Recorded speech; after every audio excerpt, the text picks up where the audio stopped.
Mhlawumbe umuntu akaxolise kakhulu ngomsindo obuye uzwakala ngemuva siqophela ema-ofisi emisakazo ehlukene sise-studio kunama-ofisi amanye asebenzayo cabanga ukuthi ngiyenizwe masisakhuluma umsindo ube khona so kunamanye ama-ofisi asebenzayo abantu bayaphuma bangena kubhizi nje siqophela endaweni ebhizi kakhulu so siyaxolisa kakhulu ngalowo msindo ningakhohlwa ukulike kakhulu before ulalela ivideo ilike ukwazi ukuparticipate ushare ucomment bese siphinda sixolisa kakhulu kunomkeneneze siyayisudlala ngemuva masikhuluma lezi indaba awusezwakali manje siyabona ke nabanye bayabuza ukuthi hawu le ngoma isishonephi lapha ku YouTube kubuye kube nalento ekuthiwa ama copyrights so ezinye zeingoma ukuthi uyithole zingenayo icopyright ukuthi ungayisebenzisa nje nawe kodwa ngenxa yokuba umnikazi wamayebona ukuthi no ingoma yami ngathi abantu bayayithanda awuthi ngenze copyright mayise yenza copyright anisavumelekile kuyisebenza so ke yagcina ke into kanjalo nje but sinenzele enye ingoma ethi mayicishe ifane nayo lo mkeneneze besudlala so sizonidlalela wona ebese nisho ukuthi uright yini uyasivala yini isikhala sale ngoma edlule uma nithi iright sizobe sesiqhubeka nawo kodwa manithi ayikho right sizobona ukuthi sisebenze njani siyabonga kakhulu Siphinde sibingelele kuba abukeli be-Transformation Live. Siyanigqugquzela ukuthi niphinde like, ni-subscribe, ni-share. Ningawaskip ama-ads. Makhona i-ads engenayo usabuka i-video. Ungayiskip leyo ad. Iyeke nje idlale. Siyakucela ukuthi uyiyeke idlale iziphele. Siyabona ukuthi uma singanigqugquzeli, uma sinigqugquzela niyakwenza lokho. Siyabonga kakhulu. Ngifisa ukukhuluma ngosizi lokulala endlini yentombi. Before ngingene kule ndaba usizi lwensizwa yakwaXeza eyenzelwa i-birthday party intokazi ngemali yendoda ongoye kanti indoda izofika. Ngifuna uqale ngikhulume ngosizi lokuyolala endlini yentombi uJola nayo. Kade ngifunda nje ngeke ngakhuluma ngayizolo kade ngifunda enye indaba yensizwa eshise ishende endlini elifica endlini yalo nengodusi yavela yafika yakhiya yasilayitha yathela upetrol uparaffin yashisini basha laba bashona bengikhuluma ngokuthi leyo ndoda kukhona okungcone engabe kwenzile then ukushisa indlu nokubulala laba bantu but lokho ke musu ungayijwayele le channel yethu akulula ukuthi ukunderstand. Ngifisa ukukhuluma ngosizi lokuficwa yindoda usendlini yentombi mhlawumbe uJola nentombi ebese uyivakashela ngiyangibone ke mangibhala indaba ezifana nalezo lapha einkundla zokuxhumana bese ethi umuntu akulokotha ulala endlini yentombi akulokothwa bahlale besho njalo abantu ukuthi bethi awulokothi uyolala endlini yentombi uJola nayo awulokothi uyolala endlini yentombi ngiyabavumela ngicela ukusho ukuthi ngiyabavumela ukuthi ungalokothi uyolala endlini yentombi uJola nayo ungalala endlini yentombi yakho straight sakho or usuyilobole but ungalokothi uyolala endlini yentombi uJola nayo. Let me tell you the secret ngabantu besifazane and nabo bayayazi yazi ukuthi umuntu wesifazane mina lento isikuyangehlela kathathu but ngeke ngikhulume ngokwami mhlambe sobuye sikhulume ngakho after some time. Umuntu wesifazane uJola naye ebese ucela ukuza endlini yakhe uma uJola naye bese ucela ukuza endlini yakhe akafuni ukuveza ukuthi ukhona omunye umuntu ojwayele ukufika la endlini omunye ngisho wazi ukuthi unendoda straight uvele ethi umuntu wesifazane noma ikhona indoda yakho uvele ethi ayijwayele ukufika la endlini ekhuluma uvele esho njalo ekhuluma iphutha usuke banjalo nje hayi ukuthi basuke bekhuluma iphutha angabeki kanjalo banjalo umuntu wesifazane uma ujola naye uma ufuna ukumvakashela endlini yakhe akavezi ukuthi kujwayelekile ukuthi ukufika umuntu wesilisa endlini yakhe uvele efune sengazi ukuthi uwewedwa ufika khona even though nijola uvele enze sengazi ukuthi uvele ekunika umqondo ukuthi wena ndoda kuvela ukuthi wewedwa futhi uma ukuthi uzobuqala usuke efuna ukuthi ubone ukuthi wena ngowokuqala ukufika kuleli lomqashi wakhe uma ukuthi uqashile banjalo nje besifazane umuntu wesifazane uyakwazi ukukuletha endlini kanti khona omunye akamthembisa ukuthi uzoza ngenxa ukuthi usuke esaba ukutshela ukuthi ngekwazi ukufika endlini namhlanje ngoba kuzobe kukhona ubani khona omunye uzofika akakutsheli lokho umuntu wesifazane but izinto ezenzakalayo lezo sengi experience kaningi nabanye ke besithumela indaba zethu kodwa into esengiyitholile ukuthi umuntu wesifazane uyakwazi ukuthi fika endlini yakhe ebe azi ukuthi kuzofika omunye umuntu futhi kwesinye isikhathi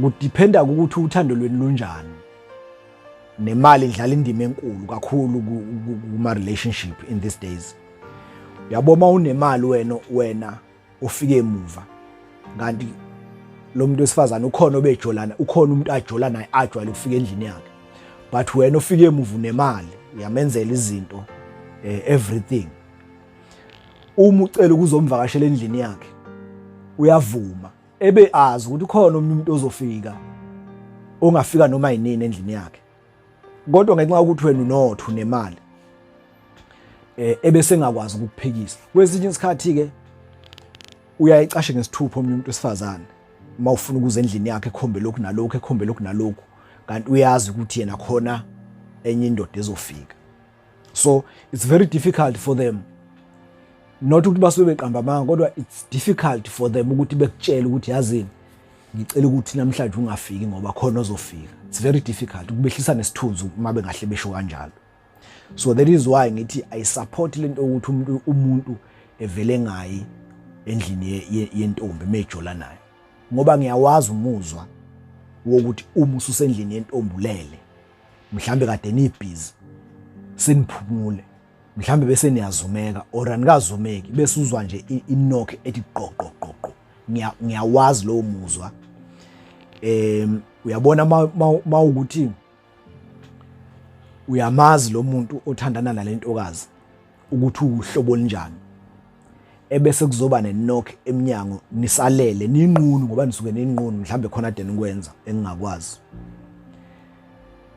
ebese kuba nenokho eminyango ethi nje qoqoqo ngiyawazi umuzwa olethwa ileyo nokho ngiwazi njengoba ngizazi mina ukuthi unjani uvela ucabanga into eziningi sengikhulume kakhulu ngeindaba ezifana nalezi but ngifuna ukuchaza lo muzwa uyabona bakunokha umujola nentokazi kanti indoda yayo uyayazi ukuthi uhlobo linjani ebese uyivakashela endlini wena ngenxa ukuthi intombi kuwe ikunikeza impression noma ikutshela ivele ikunikeze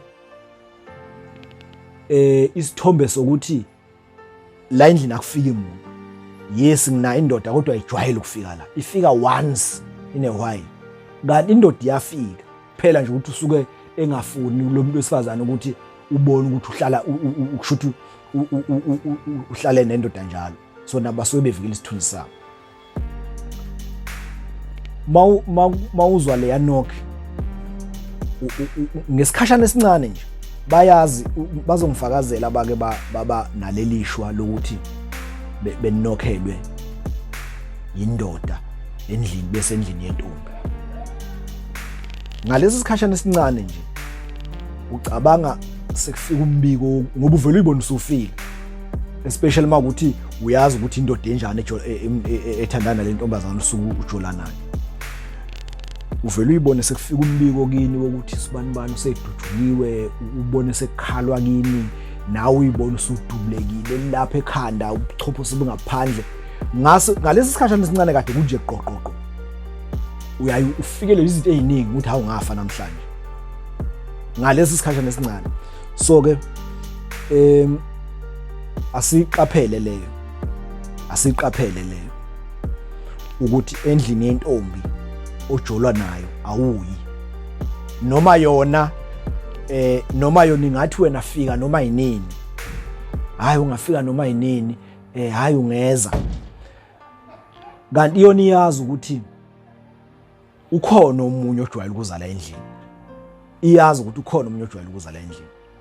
So asiqaphele lokho. Kunodaba la lensizwa kaCeza lukhona lapha ku Facebook page yethu, usizi lwensizwa kaCeza eyenzelwa i-birthday party intokazi ngemali yendoda ongoye kanti indoda izofika. Kukhona kulolu daba khona into encane ngifuna ukuthi uyiqaphele mase ngifike kuyona. Khona into encane nje engifuna ukuthi uyiqaphele, which is very important. Incane but it's very important.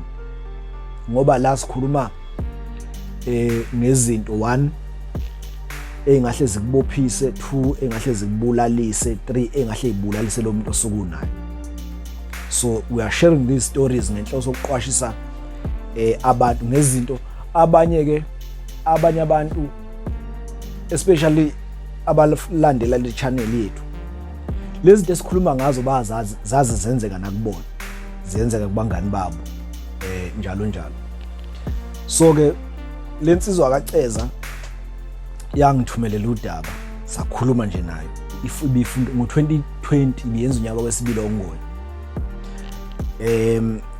Ungoye ke siyazi lidume ngama strike ngo2020, bazokhumbula abaningi 2020 kwathi uqala unyaka nje ongoye kwase kuba ne strike. Strike sabafundi, baxoshwa abafundi bayohlala emakhaya. So kuthe uma kuzama isimo ukudamba kwavele kwafika iCovid ngomhla 26 March. Kwavalwa izwe ke abafundi baxoshwa abasebenzisi yayazi iCovid. So nabafundi ke baya emakhaya. Kwase ku-introducewa ke lento ye-online learning ukuthi abafunde online. Lensizwa ke ithi ithema isikwaceza ke kusemakhaya yahlushwa ke network yokuthi akungeneki kuma laptop nasemafoni, inetwork nje yakhona is very poor. Ithi yabisi should sebexoxa ke ngo WhatsApp emagroupini nabanye efunda nabo, base bethi no, abanye abafundi vele abaseyindaweni ezisemakhaya bona bayahamba baya emqashweni yabo eDlangezo eOngoye. So bafunda nje online kodwa bakhona emqashweni, it's just that abakhona ungena enyuvesi be-attend kodwa basondezele i-network on all that. Uthi ke nalomfo ithi ke nalensizwa uzolithola lolu daba lapha epagini lethu in detail. Ithi lensizwa yabe nayo isikhuluma nabangani bayo, baba bawu6 abakwezinye indawo, bathi no, thina ngoba sikhona ukufunda kahle sisemakhaya, asihambeni nathi siye asithole imqasho noma asiqashe indle yodwa noma izindle ezimbili, sihlale sishare lezi zindlu bese siyafunda. Nangempela ke bagcina sebeyile koNgoye. Bafike baqasha uNSFAS kubungena ngaleso sikhathi, bafike baqasha ke baba bo6. Yiyo lensizwa kaCeza sencane namajitayo. Ithi ke ngesikhathi befunda ke la bafunda ke uyazi ke manisemqashweni isikhathi sokufunda nipheke nibuye nithi uyirelaxela. Ithi kuthe nje insukwini behamba nje bese emgwaqeni khona la eDlangezo, uyahlangana nenye intokazi nje enhle lensizwa ithi behlangana emgwaqeni edlangezwa wayibingelela wayishela ayamnika nenamba wathola ukuthi ihlala khona emqashweni nayo yona ke yayi upgrade lentokazi yasejozini. Uthi ke lo mfo waceza insizwe sencane le yayenza ngo2020 yayenza unyaka wesibili ongona. Uthi emehlangana la lentokazi waseyishela waxokhuluma nayo wayeseyithola ukuthi naye iqashe khona la edlangezwa ngoba uthi ku5 minutes walk ukusuka endlini yakhe uya kuyona. So ke njoba kuvaliwe nje ngenxa yeCovid ababaningi vela abantu ababekhona emqashweni odlangezwa zingane ezasemakhaya engakwazi ukufunda online ngenxa yenetwork. So uzobona ukuthi umthamo wabafundi omningi wawungekho. Ithi lensizwe yakwadla mayikhuluma nalentokazi yakwaDlamini eJozini. Hayike uthatha inamba yayo ebese athi uxoxa nawo bese mayifika endlini afika ayi WhatsApp bayaxoxa naye phone ayishele. Ebese ecela ukuyibona ukuthi engaphinde ayibone iphi mhlawumbe isikhathi esikahle. Hayi ukuthi ngakusasa kade ayibona ngayizolo. Angithi lo mfo bahlala endlini bawu3 kusho njoba babefike bewu6 nje bathatha ama room amabili bahlala nga3 njoba besuke emakhaya ngenxa ukuthi network ayikho emakhaya. So bahlala bashare ama room awu3 awu2 bahlala nga3. Uthi ke lo mfo indlela ukuthi ize la endlini yakhe lentokazi ayikho ngoba uhlala nabantu. Kodwa ngakusasa igenge yathi mayisathatha iwalk wayeseyitshena igenge ukuthi yazi ngoba nisaphuma nina khona umuntu engizombiza ngithakeze la endlini engizocela ukuthi ngizokhuluma naye la endlini lo sise ngimbona izolo. Ngizocela ukumbiza eze la endlini ngizokhuluma nje naye bese sengenzela ukuthi man ningasheshi nibuye no igenge ithi ayikho inkinga. Uthi ayicelela intokazi ukuthi ize endlini yakhe ngakusasa kade ayibona ngayizolo. Mayifika endlini yakhe ayibexoxe ebese mabe ezama ukuthintana lo mfo uthi ikhomba unganqabi intombi. Kodwa futhi ikhomba ungavumi uyazi mosilento umuntu wesifazane ethenga akavumi ukuthi uyakuthanda kodwa ugcine kube khona okwenzakala. Uthi ke lo mfo naye wathi mabe saxoxa wagcina seyithinta lentombi bagcina bebambene benza balala kodwa bagcina benza ucansi bathi mabeqeda nje wayengathi uyathukuthela lo wesifazane. Nijwa niyayazi leyo nto not ukuthi usuke ethukuthele kodwa usuke ezenza umuntu ongazi ukuthi lento eyenzeke ngephutha. Ngicabanga ukuthi niyayazi lento engisho. Umuntu wesifazane uyakwenza lokho uthola ukuthi khona esenikwenzile ningakasho nalokuthi omunye uzehleke omunye mase nixoxa ku WhatsApp ethi uyazi ukuthi mina nawe sikathandana kodwa buka sesenzeni yabona. Uyazi ukuthi kungidlwengula lokho uthola ukuthi usho nje joking. Uthi ke nalomfo walala nalentokazi waseyiphekezela kuyahamba endlini yayo. Uthi ke bese exoxa ke nayo ke exoxa naye efonini eseyicela ukuthi phela uyazi ngiyaxolisa ngalento eyenzekile nama ngazi yenzeke kanjani. Angazi nami yenzeke kanjani kusho ke lensizwa ithi nama ngazi yenzeke kanjani lento ngoba phela bese asikathandana nje ukuthandana so uma ukuthi ngikuphathe kabi usendlini yami angazi bese ikhombisa ngathi izenza umuntu ocasukile intokazi. Ebese ngakusasa ekuseni lentokazi imsendele message lo mfo ithi ngisayidolobheni uma ngibuya ngicela ukuthi sibonane sikhulume ngalento eyenzeke izolo. Ayinanga impela ihambe edolobheni intokazi eRichards Bay.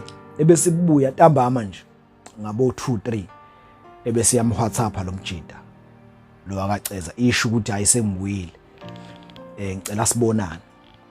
Uthi ke lo mjida la endlini ngihlala nabantu njoba ngangakutshela ngihlala nabantu la so angazi singabonana kanjani bese lento no ngafika endlini yami ahambe ke lo mjida endlini yakhe endlini yalentombi. mayifika bexoxa ayibegcineke bevumeleneke bephinde belale futhi. Lo mfo uthi akhona amanye amantombazana ayijola nawo la ongoye kodwa wona ayesemakhaya kubo ngenxa ukuthi kwakuvaliwe. I-network kushuthi yayi right emakhaya kubo lamantombazana akwazi ukwenza ukufunda online. Kuthe mayesevuthandana nalentombazana ajwayele ukufika njalo nje kushuthi ubeseya nje noma yinini endlini yalentombazana. Bathandane kuze kushaya uMay. Uthi lo mfo bekuthi mayesendlini yalentombazana khona umjito obelokho efona nje. Mayesendlini yalentombazana kufone lo mjito. Kwesinye isikhathi imbambe lentombazana, kwesinye isikhathi ingambambe, yabo. Uyazi ke nami usanda kuthandana nomuntu makufona bakhona abantu abafonayo. Uyaye ungafuni noma ubona kodwa uyaye ungafuni ukuthi ufika nje usufuna ukushaya imithetho, yabo. Kusendlini yayo futhi intombi la. Uthi lo mfo wathi maye edeze efona nje lo mfo njalo maye khona kusho lo mfo uyafona njalo ntambama. Ayathule lo mfo engasho lutho. Efone njalo ntambama lo mfo. Maye khona nje kusho ukuthi uyabona noma engekho uyafona lo mjito efonelele ngane ngoba kusho ukuthi intombi yakhe. Hayi kuhamba isikhashana bese kuthi around June July kuthi ukuxegiswa kancane ilokhuza ilento yeCovid. Kuvulwe notshwala nakho sekukhona nezikhathi obuzovula ngawo utshwala kuvalwa. Uthi lo mfo wathi makuvulwa nje indaba utshwala hayi kanti lentokazi inokuhamba kakhulu iyagroova shuthi waqala manje ethi uyayifonela engayithola efonini mayithi endlini yayo efica kuthiwa yikho ibihambile iyozibuya ekseni. Uthi nje mayifonela lentokazi kanti ubese ejwayela ukuhlala endlini yawo njalo ngesikhathi ngingakavulwa kodwa kwanele kwavula utshwala nje yabo umuntu ohambayo yabo kakhulu. Ithi lensizwa indlela losise engasamtholi ngayo ngisho ebhala imessage engasayiphenduli uthola ukuthi uzowabhala ama message eze bemathatha engaphenduli. Mayethi uyakuyena engamfici endlini kuthiwa uhambile kwesinye isikhathi abuya amfica ambuza ukuthi hawu yindaba ungangiphenduli WhatsApp ethi losise bengibhizi yabona sike saya Richards Bay sike saya kuphi yabo. Kwesinye isikhathi abuya aqamba amanga ukuthi ngimbone uqamba amanga. Uthi lo hamba uthando lwehla mayesembone nokulethwa nje izintombi ezihluke izimoto ezihlukene losisi ngoba uthi lo mjita wayeke endlini yalentombi afika ngayithola intambama aphinda aye ekseni ayohlala eduze kwakhona mhlawumbe ayoyicheck ekseni ukuthi ibuye ngasikhathi sini. Uthi ngelinye ilanga ubeke eqondane mayesesendlini yalentombi emile nansi lentombi lethwa imoto izobekwa imoto ibekwe ipholo kwesinye isikhathi ibekwe i-chef kwesinye isikhathi ibekwe kodwa ithi ibekwa nje izimoto ezihlukene. Lwaqala lapho kuthando lwehla lo mjita ukuthanda lentombazana ithi laqala lapho lwehla uthando lwehla. Uthi wangabe wagcina nje seyithula ke ngasayinaki lentombazana ukuthi noma ibhalile nayo imessage evele wagcina ngasayinaki. Uthi lo mjita kuthe ngo-August uzalwa ngo-August lo mjita kuthe nje ngebirthday yakhe ngo-August yahlela i-surprise party lentokazi yakhe isiyambona ukuthi akasayinaki kanti uthando lwabo lwalukade lishisa kakhulu ngesikhathi kusavaliwe so bebehlala nje besendlini isikhathi esiningi. Uthi lo mjita bese ihlela i-surprise party intombazana engazi yena abangani laba kushuthi izama ukuxhumana nabangani bakhe behlele i-surprise party eparki khona eDlangezwa. Uthi lo mjita bese efonelwa ngabangani bakhe laba ahlala nabo la emqashweni bethe awuvele ngala eparki yazi sifuna ukuthi ishwila. Uthi mayithi yafika isiphihli separty senziwe ilengane ayi uthi uyabona ukuthi imali ispendiwe la close to 2000 imali ispendiwe inkulu phela lo mali kumuntu ongumfundi. Uthi hayi kudliweke lapha kule birthday kudliwe kuphuzweke. Uthi lo mjita naye wazi wakhipha 400 imali ayenayo uthi wazokho naye seshawa amahloni ngenxa ukuthi iphathi inkulu. Uthi bese ntambama elale egcine ulala endlini yale ntombi ke. Uthi mayise esesendlini yale ntombi ayile uqale phansi ukuthando futhi. Ngoba kushuthi wakhombisa ukuthi le ntombazane luqale phansi uthando after uAugust le ntombazane iyenze libirthday. Uthi mayibuza ukuthi uyithathaphi le mali, uyithathephi le mali yokwenza yokungenzela iphathi. Bese ithi ke le ntokazi ayi kunamatekisi ekhaya, ithathe ekhaya kubo eJozini kunamatekisi, yakwaDlamini eJozini. Ayi akholweke lo mfo ngoba nemali uyayibona nje kule ntombazane ayinankinga nemali. So aqale phansi ke futhi manje abuye ukuvakashela le ntombazane endlini kanti bengasayivakasheli. Basafunda online njalo, basafunda online kodwa abanye abafundi sebeqalile ukubuya emakhaya bazosondezela ama studies ama group studies ngoba bayakwazi ukwenza ama group studies emqashweni. So uma sejwayele ukufika endlini yale ntombi lomfo, uthi ngomhla ka 10 September kusuka ngoAugust ngebirthday yakhe wabe sejwayela nje ukuze endlini yale ntombi ezolala khona. Lo mfo ofonayo akayekile njalo ukufona, kodwa futhi kwesinye isikhathi kufuna abantu abehlukene, kodwa ukhona nje omnye umfo owayesazi ngeshizi lakhe le ntombazane meyikhuluma naye. Kodwa ukukhuluma kwayo uyazi nawe umuntu wesifazane makufona indoda yakhe nawe kanti mhlambe nayo leyo ndoda bajola nanayo, akufoni straight bajola, akakhona ukukhuleka kahle in your presence, akakhulumi kahle ngokukhuleka in your presence. Ngicabanga ukuthi lento niyayazi. Uthi ke lo mjida kwathi ngomhla ka 10 September wahamba waye town eyothenga into ezincane nje ngoba wayenayo imali kaNSFAS. Uthi wayesephatha notshwala. Bayifika endlini yakhe ufica le genge angazi noma bayasanda ukuthela uNSFAS. Ufica le genge yakhe nayiphuzile. So lobutshwala lobu waphoqa ukuthi aphuze. Angisazi noma umuntu wayifica ingekho yophuza kwenye indawo, kodwa lobutshwala yethu uphathele igenge waphoqa ukuthi agcine ephuza yedwa. Waphuza wasuka wahamba endlini yale ntombi. It's 5 minutes away from emqashweni wakhe to emqashweni le ntokazi. Uthi wafonela le ntokazi wathi uyeza, yathi intokazi ayize waya khona endlini. Uthi mayifika kuthe nje around 6-7 ntambama nale ntokazi kade beyijabulisa. Uthi wayesefona lo mjida lo. Uthi wakhuluma nale ntokazi leyo, uthi ngavele ngenxa ukuthi wayithe ukuphuza. Uthi ngavele ngathi awutshene lo muntu wakho ukuthi uyasiphazamisa la silele la. Yabona? Ayi uthi bese ilivala ucingo lentokazi. Uthi bese ethi lo mjida etshena lentokazi yakwaDlamini. Uthi bese ethi fonela lo muntu lo mtsheni ukuthi engalokho efona naye wayenzisa utshwala. Fonela lo mtsheni engalokho efona masindawo. Nanokuthi le ntombazane isike yamenzela iphathi usenakho ukuthi yabo ungathi usethanda ukuba umuntu o straight yabo. Uthi bese le ntombazane ayi angisenayo airtime la. Yabona? Angithi manje intombazane ayichaza iqiniso ukuthi lo mjida kanjani. Uthi lo mjida bese ngithi mina nansi ifoni yami mfonele. Ithatha intombazane ifoni ishaye ifoni. Ifoni lo mjida.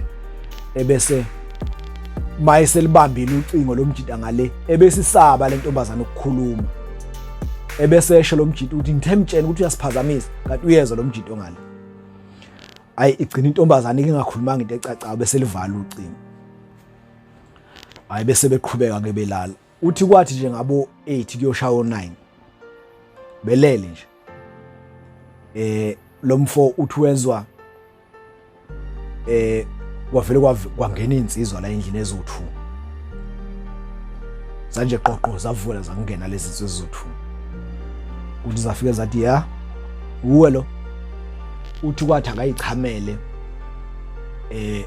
kwathi akayichamele zamthatha lezi insizwa ezothu ziphethe ibhamu zamthatha zathi ya ngoba uhlakaniphile uzala, zamthatha zamfaka emotweni zahamba naye.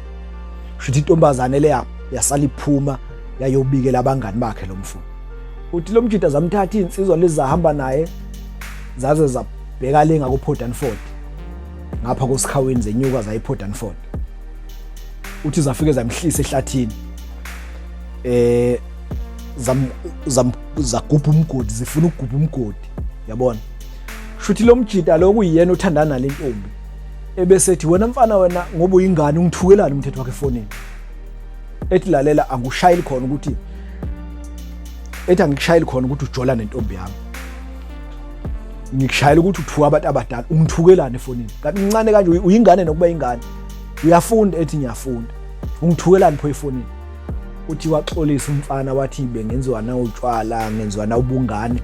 Uthi waxolisa lo mfana waxolisa wazoguqa phansi ngamadolo. Uthi omunye umjida owayeseceleni ehamba nalomfu ethi hayi dubula lento lento sichaphaze kakhulu lento idla intombi yakhe ijiki zokuthuka efoni ijiki yakufonela futhi ngefoni yayo yakuthuka idubula. Uthi lo mjida lo okumnikazi wentombi wathi hayi ngizokuyeka nje anguyeke angusha kodwa abamshaya. Uthi angushayeli khona ukuthi ujola nentombi yami, ngishayela lento ukuthi uthuka abantu abadala ongabazi. Bamthatha bambuyisela emotweni bahamba wafike bamhlisa eduze kwendlu yentombi. Wangena endlini yentombi wathatha zonke izinto zakhe waphuma. Akaphindanga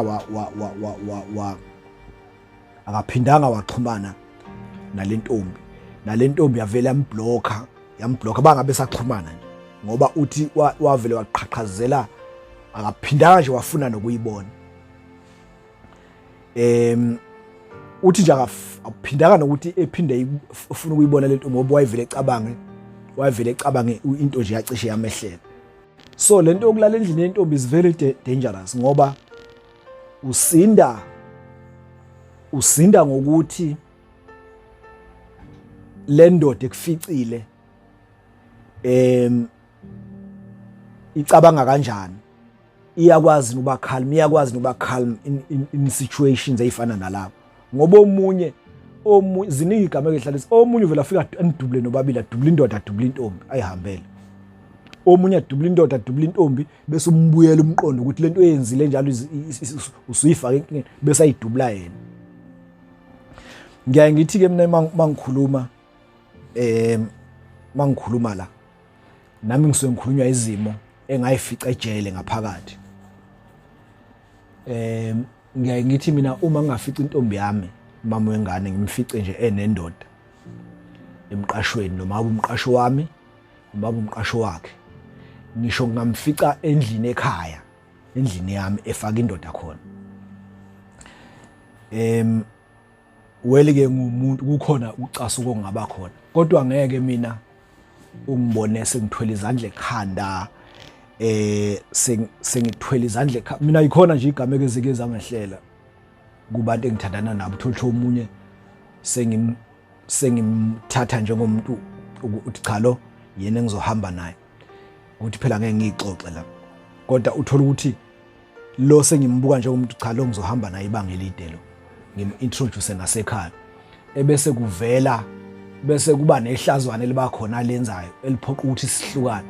Angaze ngithwala izandla ekhanda ngithi ngizombulala or ngizobulala le ndoda or ngizokwenzani. Hayi angiyenzi lo nto ngoba ngiyazi ukuthi ukuphakanyelwa umoya kwami ngingabulala lo muntu ojola nentombi yami or yena ebulale mina ngoba it's kukanje. Ungacabanga ukuthi ngoba wena uthukuthele wo ongabulala lo yami naye ngakubulala eyivikele. Omunye nje uyakutshela mayekade ejola nentombi yakho mawuzolokhu uzenza ibhokolo kuyena uthi hey wena ujola nentombi yami uzumfonela. Omunye akutshena ekufoko office khona efone ethi yebo ngijolile napho uzokwenzani. Usho ngempela ungeze ukwenza lutho. So ke bayibethi kabanye hayi wena wenziwe ukuthi wahlala ejele kakhulu asilimele thina emqondweni. Ngithi mina akusikho ukulimala emqondweni ngoba ngabona izimo. Yabona musu uhleze ejele engane zakwethu uhlalela ukuthi wabulala umuntu owayejola nentombi yakho, usuhlele ejele awusakwazi ngisho ukubona ke ezinye ke intombi ke ebezokuphatha kahle ke awusakwazi ngisho ingane za usuyi-nothing, usuhlezi namaphara, usuhlezi nalokhu uhlobo lomuntu lapha ngaphakathi, kade uphila uyinsizwa u-right, usuhlezi abanye abafana bakugijima ngamaguzu laba e-EST bakugijima ngamaguzu, usuyi-nothing leya ngempela. Kanti uma it's better mawusuke ungazange usilalele esikhuluma ngejele, but uma ukasilalela please take some notes. Thank you.